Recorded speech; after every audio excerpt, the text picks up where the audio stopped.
होगी। आपके माध्यम से, अखबारों के माध्यम से मुझे मालूम हुआ है कि वो तशरीफ ला रहे हैं। तो शामिल होंगे? अगर अखिलेश यादव जी मुझे बुलाते हैं, फ़ोन करते हैं या मेरे घर आते हैं, तो जाहिर है मेरी तहजीब मुझे मजबूर करेगी कि मैं उनके साथ जाऊं। और मेरे नेता हैं, मैं उनकी बहुत इज्जत करता हूं, उनसे प्यार करता हूं।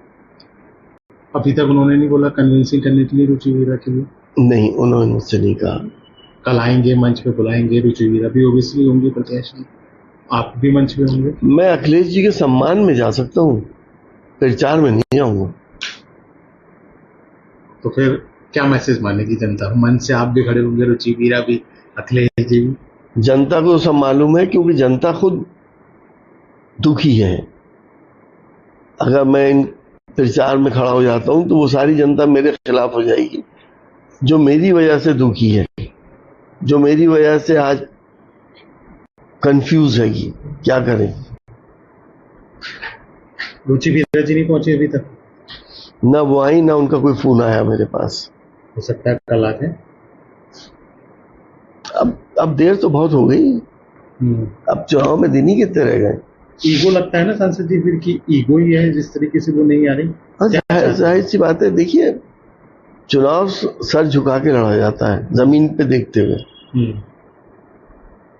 घमंड से या ईगो से चुनाव नहीं लड़े जाते। जनता सब देख रही है, और चुनाव में जनता बहुत माइन्यूटली ऑब्जर्व करती है एक चीज को, फिर फैसले लेती है। तेजस्वी यादव ने एक मछली खाते हुए एक वीडियो अपना सोशल मीडिया पे ट्वीट किया, फिर उसके बाद प्रधानमंत्री जी ने भी उसका जवाब दिया।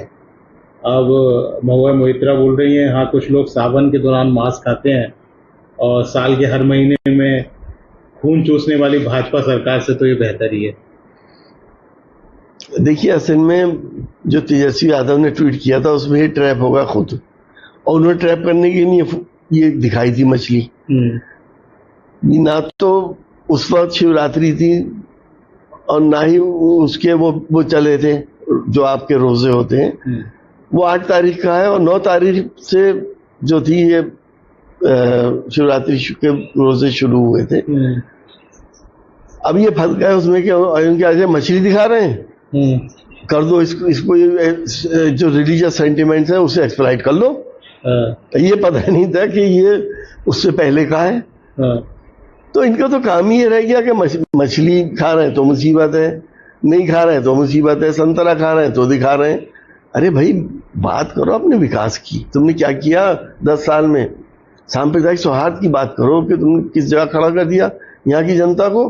बात करो किसान की, बात करो नौजवान की, बात करो रोजगार की, महंगाई की। ये बातें होती हैं देश की, ना कि मछली खा रहे हैं साहब, और वो नॉन वेज पका रहे हैं। आज मेजॉरिटी ऑफ हिंदू भाई नॉन वेज है, खाते हैं। हिंदुस्तान के कोस्टल एरिया में तमाम मछली खाई जाती है, कोई नई बात हो गई, और दुनिया खा रही है।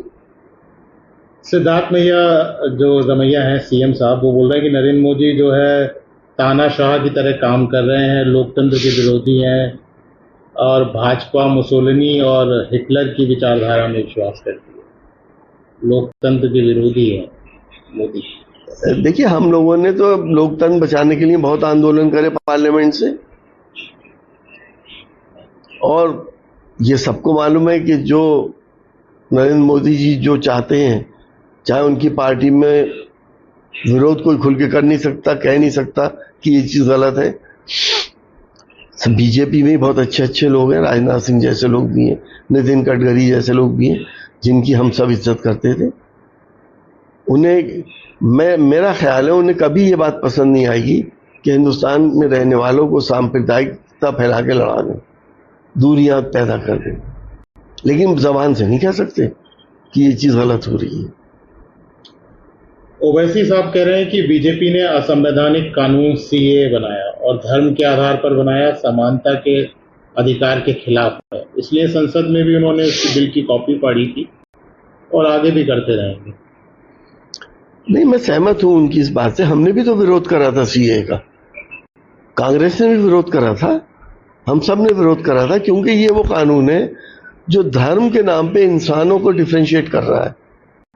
हिंदुस्तान का कानून का फंडामेंटल्स ये हैं कि हमारे धर्मनिरपेक्षता है, सब लोग बराबर हैं।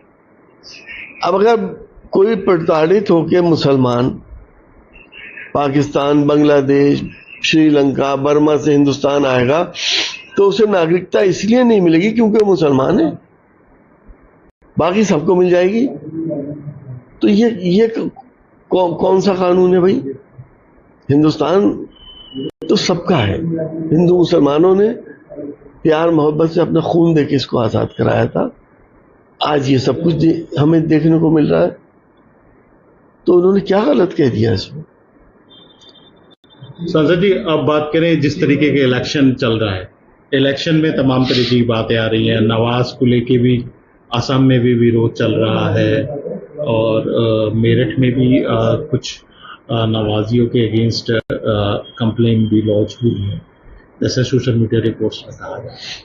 तो क्या लगता है आपको इस तरीके का माहौल? हालांकि हेमंत बिस्वा साहब तो काफी खुल के विरोध करते नजर आ रहे हैं। देखिए, सुनने में तो आया है कि नमाज पढ़ने पे एफआईआर हुई है, और हमने देखा भी है कि नमाज पढ़ने में जो आदमी अपने अल्लाह को, अपने ईश्वर को याद कर रहा है, उसके पीछे से लातें भी मारी गई थी।